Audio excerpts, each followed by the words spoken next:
그리고 여기 10개의 문이 나오는데 이 10개의 문은 우리 신앙생활에 굉장히 중요한 의미를 가지고 있고 또 우리에게 주시는 교훈이 있기 때문에 살펴보겠는데 1절에 보면은 처음에 양문이 있습니다. 양문.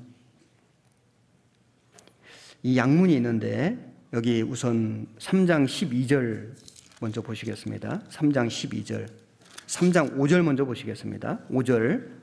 그 다음은 드고와 사람들이 중수하였으나 그 귀족들은 그 주의 역사에 담붙지 아니하였으며, 여기 그 3장에 보면은 그 다음은 이제 이런 표현들이 계속 나오는데 그 29번 나옵니다. 3장에만. 그 다음은 말씀드린 것처럼 이 구간을 나누어 가지고 이렇게 동시다발적으로 한 겁니다. 그래서 빠른 시일 내에 할 수 있었는데 5절 읽었는데 드고와 사람들이 중수하였으나 그 귀족들은 그 주의 역사에 담붙지 아니하였으며, 한 사람이 있고 안 한 사람이 있다는 거죠. 근데 오히려 귀족들, 좀 높은 지위에 있었던 사람들이 안 했고 오히려 좀 평범한 사람들이 했다는 표현이 나오는 걸 보면은 많은 걸 가지고 있다고 한 건 아닙니다. 오히려 그렇지 않은 경우도 있었다는 걸 말씀하는 거고, 그리고 12절에 보시면은 12절에 그 다음은 예루살렘 지방 절반을 다스리는 자 할로헤스의 아들 살룸과 그 딸들이 중수하였고, 여기 여자들도 했다는 거죠. 남자들만 한 게 아니고 여자들도 했고 남녀노소 빈부귀천을 물론하고 하나님에게 마음이 있는 모든 사람이 함께 한 겁니다. 그래서 75명의 사람들의 이름이 여기에 기록되어 있습니다. 자, 10개의 문을 만들었는데, 다시 세웠는데, 첫 번째 문이 1절에 제가 말씀드린 양문입니다. 양문은 실제로 그 양들을 사가지고 올 때 양들이 들어온 문이에요. 그게 양문이거든요. 양하면 생각나는 게 있죠. 하나님의 어린 양, 보라, 세상 죄를 지고 가는 하나님의 어린 양이로다. 예수님이 그 어린 양이 되셔가지고 이 세상에 오셔서 우리 모든 죄를 짊어지고 십자가에 죽어주셨습니다. 우리는 그 어린 양으로 오신, 그래서 십자가에 죽어주신 그 예수님을 믿고 영접하고 내 구세주로 받아들이지 않습니까? 양문이 세워진 거죠. 주님이 우리 안에 들어오신 거예요. 이 양문이 세워졌다는 것은 구원을 받았다는 겁니다. 그 예수님을 통해서 그 영생을 얻은 사람, 이 양문이 세워져 있는 거예요. 예수님을 모르는 사람, 예수님을 믿지 않는 사람, 예수님을 영접하지 않는 사람, 배척하는 사람은 양문이 무너져 있는 거죠. 불타버린 거예요. 문이 없는 겁니다. 예수님이 들어오실 수가 없죠. 내가 문이니 나로 말미암아 들어가면 구원을 얻고 또는 들어가며 나오며 꼴을 얻으리라. 그래서 구원받은 사람은 양문이 세워져 있기 때문에 예수님이 들어오셨고 또 계속해서 예수님과 교제를 함으로써 꼴을 얻는다. 양식을 얻어가는 거죠. 풍성하게 되는 겁니다. 양문은 우리를 위해서 죽어주신 예수님을 의미하는 문인 겁니다. 그 다음 문이 3절에 나오는데, 어문은 하스나의 자손들이 건축하여 그 들보를 얹고 문짝을 달고 자물쇠와 빗장을 갖추었고, 여기 그 다음 나오는 문이 어문인데 물고기 어자죠? 물고기 문인 겁니다. 물고기 문. 물고기 하면 생각나는 게 있죠. 예수님이 베드로에게 말씀하시기를 너는 사람을 낚는 어부가 되게 하리라. 사람을 낚는 어부. 원래 이 베드로, 야고보, 요한 이런 사람들은 어부였는데 그 당시 어부들은 좀 무식한 사람들이었습니다. 그 당시에는. 그리고 그들은 살아있는 물고기를 잡아다가 죽여가지고 자기 배를 채우고 살아가던 사람들이었는데, 이제 예수님을 만났고 예수님의 제자가 된 이후에는 예수님께서 너희로 사람 낚는 어부가 되게 하리라. 그래서 죽은 영혼을 찾아가서 그들에게 이 살아있는 하나님의 말씀을 전함으로 그 죽은 영혼을 살려서 하나님께 드리는 그 일을 한 거죠. 인생의 가치가 완전히 달라진 거지 않습니까? 그래서 이 어문이 무너져 있다는 것은 구원받은 사람이 영혼 건질 생각을 안 하는 거예요. 어떤 영혼을 위해서 기도를 안 하는 겁니다. 이 어문이 무너져 있는 거 아닙니까? 우리가 어문을 세운다는 것은 내가 지금 어떤 영혼을 위해서 기도하고 있다면 그 어문이 세워져 있는, 그 영혼을 찾아가서 내가 복음을 전하고 있다면 이 어문이 세워져 있는 거 아닙니까? 우리는 이 어문을 세우고 살아야 되는 겁니다. 그리고 6절에 보시면은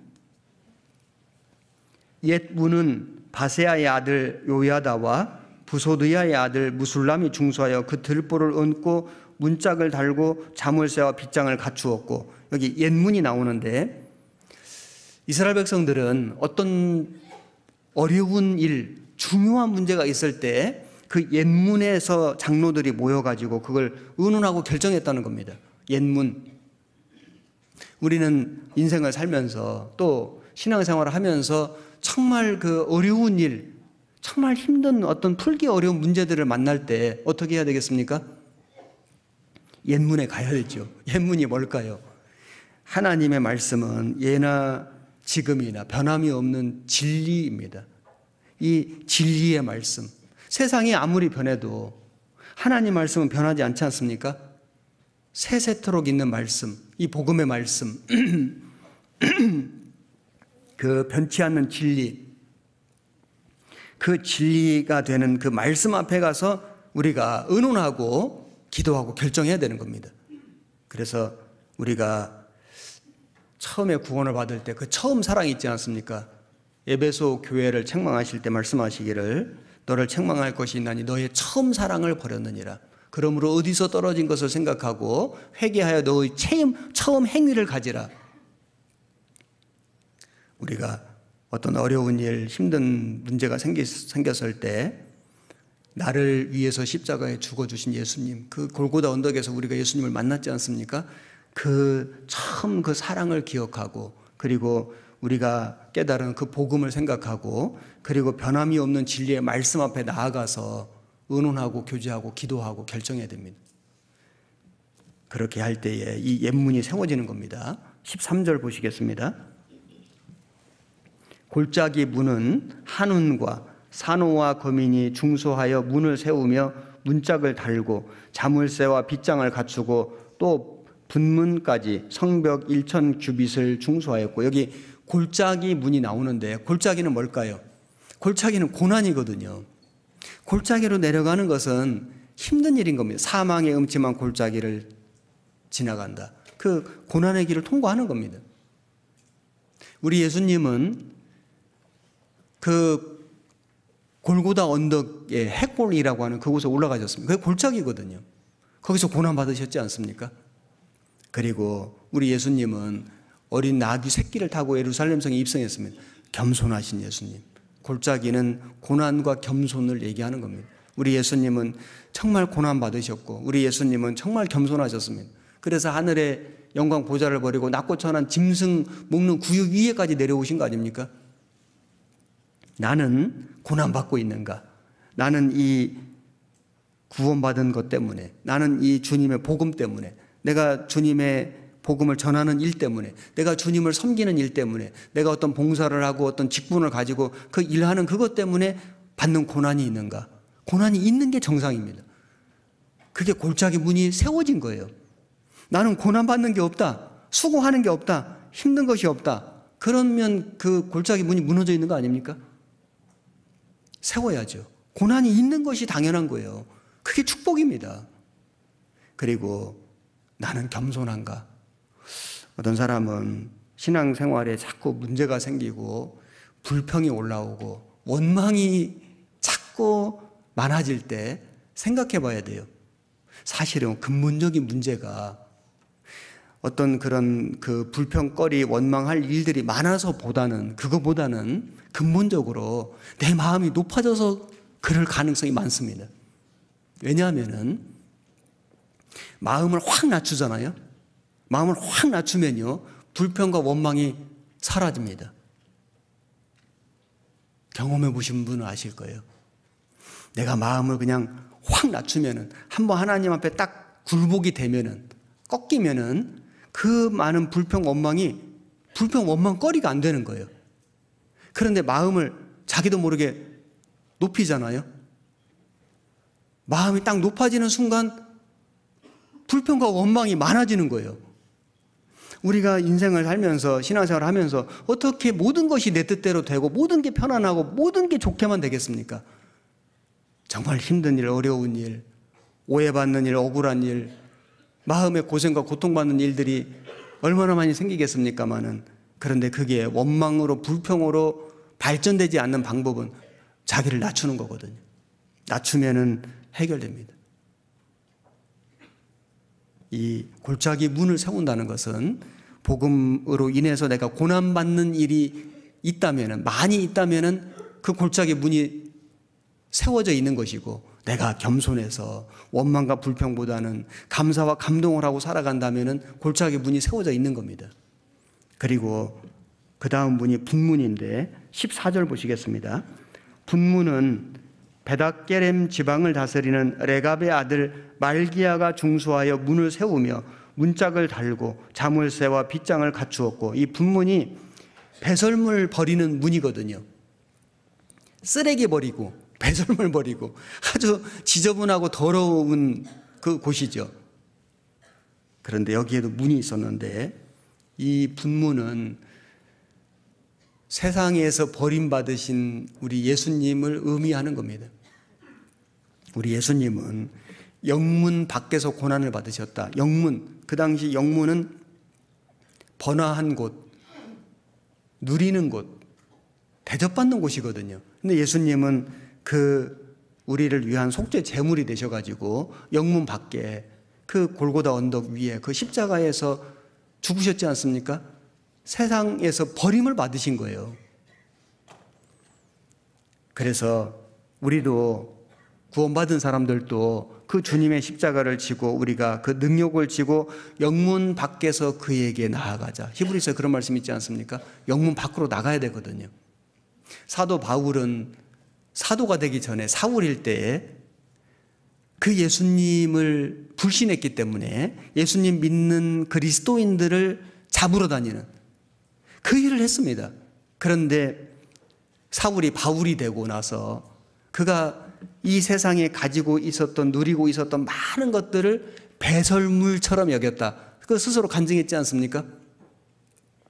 왜냐하면 그게 얼마나 부질없는 것인 줄 알았기 때문에 그랬습니다. 그래서 그 예수를 아는 지식이 너무 고상했기 때문에 내가 모든 것을 다 잃어버리고 배설물로 여겼다. 그렇게 간증했는데, 구원받은 그리스도인들은 우리가 이 분문을 세운다는 것은 뭐냐면은, 우리 예수님이 가장 귀하신 분인데 그 예수님이 정말 이 세상에서 버림을 받으셨기 때문에 우리도 그 예수님과 함께 이 세상에서는 버림을 받고 고난을 받고 그 주님의 십자가를 지고 주님을 쫓아가는 것, 이것이 분문 세우는 겁니다.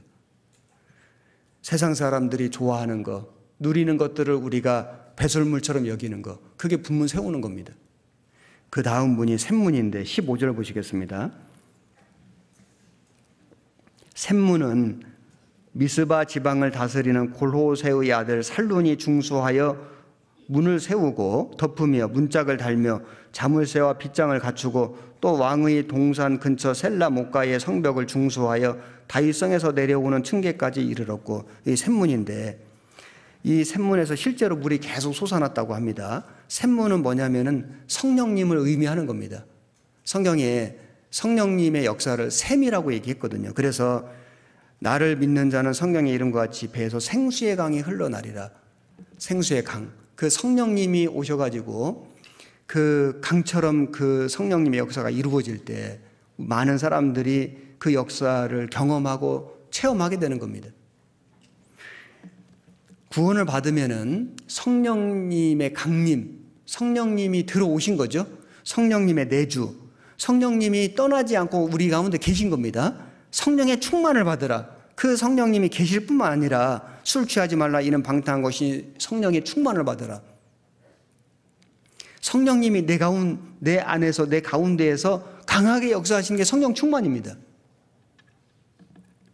술을 마시면 술 기운으로 사람이 없는 용기도 생기고 하는 것처럼, 없는 힘도 생기는 것처럼, 성령님의 충만을 받으면은 그 사람이 원래 타고난 성품은, 성질은 그게 아닌데 없는 용기도 생기고 없는 힘도 생기는 거예요. 그래서 힘있게 살게 되는 겁니다. 성령의 충만을 받으라. 이게 가장 정상적인 삶이고, 이 성령 충만한 삶을 사는 것이 이 샘문을 세우는 겁니다. 성령을 소멸치 말며, 이런 말씀이 성경에 나오지 않습니까? 성령이 소멸된다는 것은 성령 자체가 사라진다, 성령이 나가버린다, 그 말이 아니고 성령의 불길이 꺼진다는 말이거든요. 즉 성령의 충만과 반대가 성령 소멸입니다. 구원받은 사람 속에 계신 성령님은 나가시는 법은 없습니다. 한 번 받은 구원은 영원한 구원이 맞거든요. 그런데 성령님이 소멸될 수는 있다. 불을 꺼치우는 거예요. 그러니까 성령의 역사가 없는 거예요. 힘이 없는 거예요. 용기가 없는 거예요. 우리는 이 샘문을 세워야 됩니다. 그 다음에 26절 보시면은, 때에 느디님 사람은 오벨에 거하여 동편 수문과 마주대한 곳에서부터 네어민 망대까지 미쳤느니라. 여기 동편 수문, 수문이 그 말씀을 얘기하는 겁니다. 하나님의 말씀으로 깨끗하게 하사 거룩하게 하시고, 물로 씻어 말씀으로 깨끗하게 하사. 그래서 성경에 이 물을 말씀으로 비유한 말씀들이 많거든요. 이 수문이 무너졌다는 거, 말씀이 없는 거예요. 구원을 받았는데 말씀이 없어요. 말씀이 내 안에 없어요. 말씀을 읽질 않아요. 말씀을 묵상을 안 해요. 말씀을 잘 안 들어요. 말씀에 순종을 안 해요. 그럼 이 수문이 무너져 있는 겁니다. 이제 올해 한 달 지났는데 여러분 성경 얼마나 읽고 계십니까? 성경 일독은 기본적으로 해야 되겠죠? 말씀을 읽고 또 읽을 뿐만 아니라 그 말씀을 묵상하고, 그리고 그 말씀을 지키고 그 말씀을 실천하는 거, 이게 진짜 말씀, 이 수문을 세우는 거거든요. 그래서 이 물로 씻어 깨끗하게 하사, 이 말씀처럼 말씀을 가까이 하는 사람은 세상에서 구별될 수 있고 거룩해져 가는 삶을 살 수 있다. 거룩하다는 것이 죄가 전혀 없다, 죄가 생각도 안 난다, 그 말이 아니고요. 우리가 레위기에 보면은 그 정결한 짐승의 그 두 가지 조건이 뭐냐면은 새김질과 쪽발이지 않습니까? 말씀의 새김질을 계속하면은 외형적으로 쪽발이 되어 나타난다. 그래서 내면적으로 말씀을 계속 묵상하면은 세상과 구별은 자연스럽게 되는 겁니다. 말씀은 묵상은 잘하는데 구별이 안 된다. 세상 사람하고 비슷하다. 세상 친구 너무 많다. 세상 즐길 거 다 즐기고 산다. 이건 모순인 거예요. 세상과 구별은 되어서 교회 안에 있고 교제는 잘하는데 말씀 묵상은 안 한다. 이것도 하나님께 바쳐진 재물이 안 되는 겁니다. 두 개가 병행돼야 된다. 그래서 내적으로 말씀이 묵상이 되면은, 새김질이 되면은 외적으로 쪽발이 된다. 구별이 되고 성화라는 게 거룩해져 가는 과정이죠. 거룩한 삶을 살아가게 된다. 이것이 수문을 세우는 모습인 겁니다. 그 다음 문이 28절입니다. 마문 위로부터 제사장들이 각각 자기 집과 마주대한 부분을 중수하였고, 여기 마문이 나오는, 이게 말맞자거든요. 이 말문을 세우는 겁니다. 예수님은 초림하셨을 때는 그 나귀 새끼 타고 예루살렘 성에 입성하셨는데, 재림하실 때는 백마 타고 오시는 거 아시죠? 요한계시록에 정확히 표현되어 있습니다. 말이라고 하는 것은 승리. 전쟁할 때 그 말 타고 전쟁하지 않습니까? 그 말은 그 전쟁, 그 승리를 말하는 겁니다.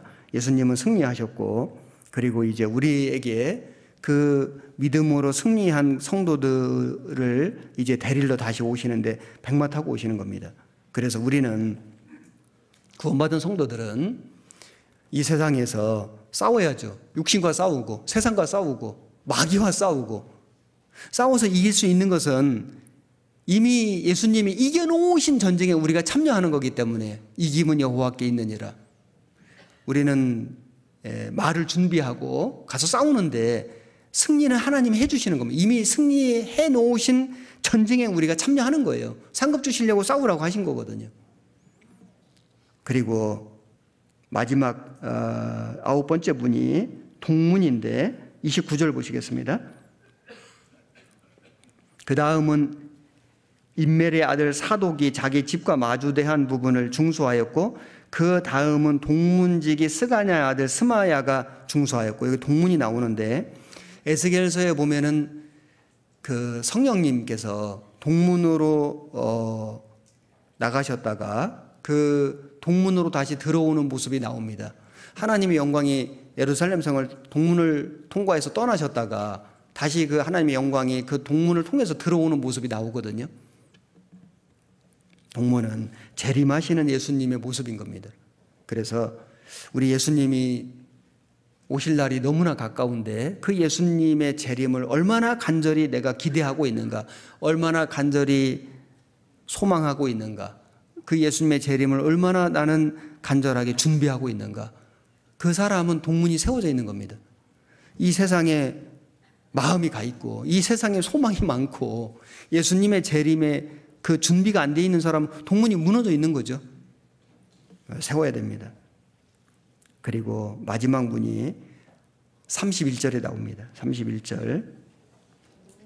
그 다음은 금장색 말기야가 한밑각 문과 마주대한 부분을 중수하여 느디님 사람과 상고들의 집에서부터 성 모퉁이 누에 이르렀고, 여기 한밑각이라는 이 뜻이 뭐냐면은 이게 점호한다 그런 뜻입니다. 점호.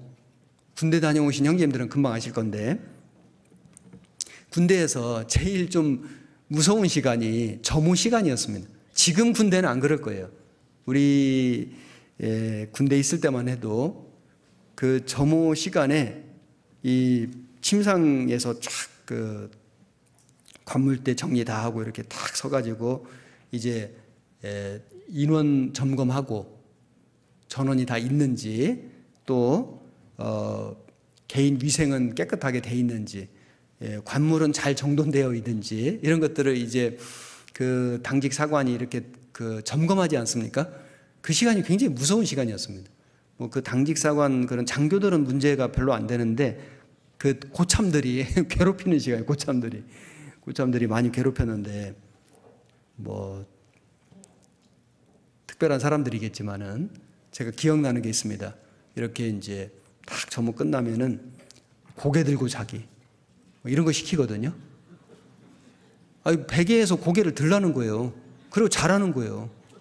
그거 괴롭히는 거죠. 그거 어떻게 잘 수 있습니까? 고개 들고 자기, 눈 뜨고 자기, 막 이런 거 있지 않습니까? 말도 안 되는 거 시키는 거죠. 막 괴롭히는 거죠. 뭐 그것만 시킵니까? 여하튼 하여튼 그 점호 시간이 좀 이제 점호 끝나면은 이제 그래서 그 군대마다 좀 다르겠습니다만은 제가 이야기를 들어보면 어떤 친구들은 그냥 빨리 맞았으면 좋겠다. 그냥 맞아야 자는데 안 때리니까 잠이 안 오는 거예요. 언제 때릴까 이거 막 걱정돼가지고 차라리 빨리 맞으면은 잠을 빨리 자겠는데, 뭐 이런 걸 겪은 친구들도 많습니다. 여하튼 좀 점호 시간이 좀 굉장히 좀 무서운 시간이었는데, 뭐 다 그런 건 아니겠지만은 특별한 일이겠습니다만, 지금 군대 전혀 그렇지 않습니다. 지금 그런 거 없습니다. 우리가 그리스도인이 점호를 받을 때가 있다. 물론 우리 주님은 그런 못된 고참 같은 그런 분은 전혀 아닙니다만은 그런 건 전혀 아니겠습니다만은, 왜 우리가 이 그리스도인이 그 점호받는 것을 좀 두려워할 필요가 있는 것이 뭐냐면은 그리스도인의 심판대가 있기 때문이거든요. 그리스도인의 심판대. 구원받지 않은 사람이 받는 심판이 있고요. 그거는 지옥 가는 심판이고, 그리스도의 심판대는 상급받는 심판이거든요. 심판받는 게 아니고요. 심판은 심판인데 상을 많이 받냐 적게 받냐 안 받냐 이거를 심판하는 심판대. 이게 그리스도의 심판대, 베마 심판이라고 하는데 헬라어로. 그게 고린도후서 5장에 나오지 않습니까? 그래서 우리가 다 그리스도의 심판대 앞에 드러나 선악간에 그 몸으로 행한 것을 따라 받으려 함이라. 그리스도의 심판대. 우리가 구원을 받고 난 이후에 어떤 삶을 살았는지, 얼마나 하나님의 영광과 복음을 위해서 살았는지, 정말 그 신실하게 살았는지, 자기를 희생하며 살았는지, 아니면은 자기를 위해서 살았는지, 육신적으로 살았는지, 세상 것을 즐기며 살았는지, 하나님의 영광을 가리우고 살았는지, 그것을 심판받는 심판대, 이것이 한밑갓 문입니다. 여기 한밑갓이라는 그 뜻이 이게 공동 번역에는 점호문이라고 되어 있고, 점호문, 점호받는 문. 우리는 지금까지 구원받고 나서 어떻게 살았는지를 돌아보고, 잘 살아온 사람은 계속 잘 살면 되고요. 조금 부족하게 살았다 그러면 지금부터라도 정신 차리고 주님 만날 날을 예비하고 준비하는 마음으로, 점호받는 마음으로 살아가면은 이 한밑갓 문을 다시 중수하는 거예요. 이거 세우는 거거든요. 10가지 문을 말씀드렸는데 이 문이 양문부터 시작을 해가지고 한밑갓 문까지, 처음에 그 어린 양으로 오신 예수님을 믿음으로 시작, 구원받는 것부터 시작해서 이제는 나를 구원해 주신 예수님을 만나는 그 과정을, 이 10개의 그 문을 세우는 걸 통해서 우리에게 가르쳐 주시는 겁니다. 우리는 이제 구원을 받으면 성전이 세워진 거지 않습니까? 예수님이 성전이니까요. 성벽도 세우고, 성벽이 뭐냐면 이 외적의 침입을 막는 게 성벽입니다. 성문. 그래서 예수님이 문인데 들어가며 나오며 꼴을 얻으리라. 이 문을 세우고 계속 그 주님을 만나고 교제하면서 우리가 풍성해지고 축복을 받고 교회는 부흥되는 겁니다.